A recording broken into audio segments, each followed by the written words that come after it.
Hello, starting with this video, we're going to, in the next few videos, talk more about how organisations are able to use modern technology effectively and also how it's changed the way modern organisations work.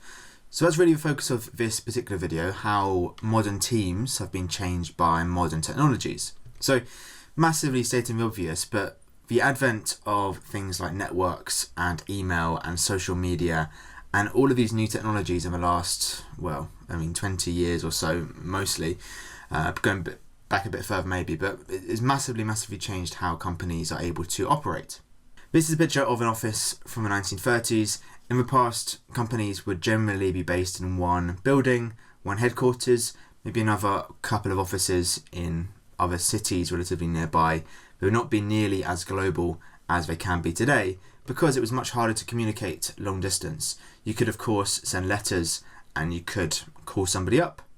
But nowadays you've got video calls, you've got emails, you've got direct messages on social media, things which make it much easier to communicate and work together even when you are physically separated. And because of these technologies we'll talk more about, including networks, it's possible for people to send messages very quickly from anywhere, because we've got the internet, we can send messages almost instantly from anywhere in the world. And this enables companies to have teams from all over the world if they want to. With networks and video calls and emails, it's possible for them to work together despite any geographical restrictions they might have. So this phrase here I've lifted from the exam board, hence it's in yellow. So not bound by geographical restrictions. That means it doesn't really matter where you are in the world. Clearly, if a company is based in one country and you're in another country, that is a restriction against you geographically.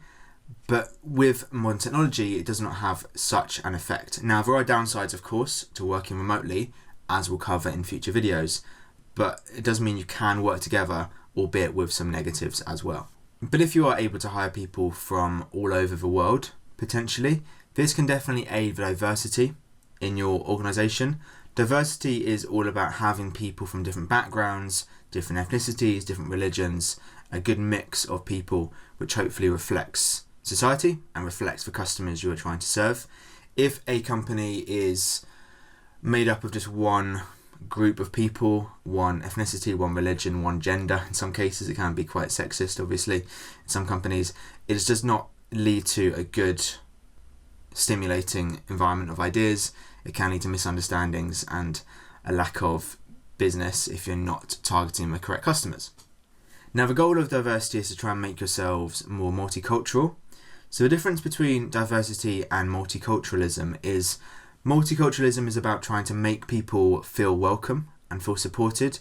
You could have a diverse working environment, but the people may not feel particularly settled or supported or wanted. If you are multicultural, it means as a company you are being supportive and you are making sure everyone is feeling included. And on that last point about inclusion, we want to, as a company, ideally support inclusivity. This is where, as a entity, you are trying to increase facilitation of members' needs, as the example would phrase it. Now, what that means is, as a company, you are trying to make sure your employees, your people visiting, are feeling supported and are able to fit in and work to the best of their ability. Now, a lot of that will be about the culture. Is your work culture supportive? Do people feel looked after? And so on. But definitely from an IT perspective, we can use technology to increase this inclusivity. So as we'll talk more about in future videos, if you're making your tech with accessibility in mind, this can mean people with, say, disabilities would be able to also feel included in your company. So an example of this might be text-to-speech programs, which would read out text for somebody who is blind, say. Without some accessibility, people don't always feel included. Alongside this, another factor which modern companies more and more try and offer, especially in the technology sector, in my experience, is to try and make working as flexible as possible. So for example, to enable casual work. Casual work is where you're maybe not on a permanent contract. You might come in, do some consultancy work, you might come in for a few days a week. It might be a relatively relaxed arrangement, and you might, as an IT worker, be able to work for several companies at once, just on and off, without a fixed salary, a fixed contract. Casual work can definitely be an issue for some people. You might have heard of 0-hour contracts where somebody's not really got much certainty about when they're going to work. But for some people, they do enjoy having that control and being able to turn down certain bits of work and manage their own schedule. Speaking of which, even if you are a permanent member of staff, some companies are quite happy for you to effectively set your own schedule. So there are no set working hours.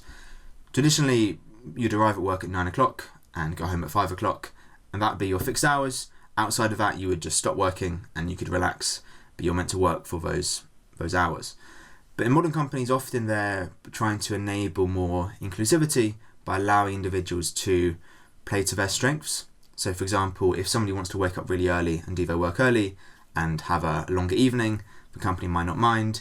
They might not mind them taking a long lunch break as long as they're working later on in the evening. Those sorts of things modern companies tend to be more happy with, partly because you're able to work from home because of things like video calling and emails and so on. So that remote working also enables flexibility, which can be more inclusive. If somebody's a parent, say, they might not feel very included unless they're able to do some work at home while looking after their children, for example.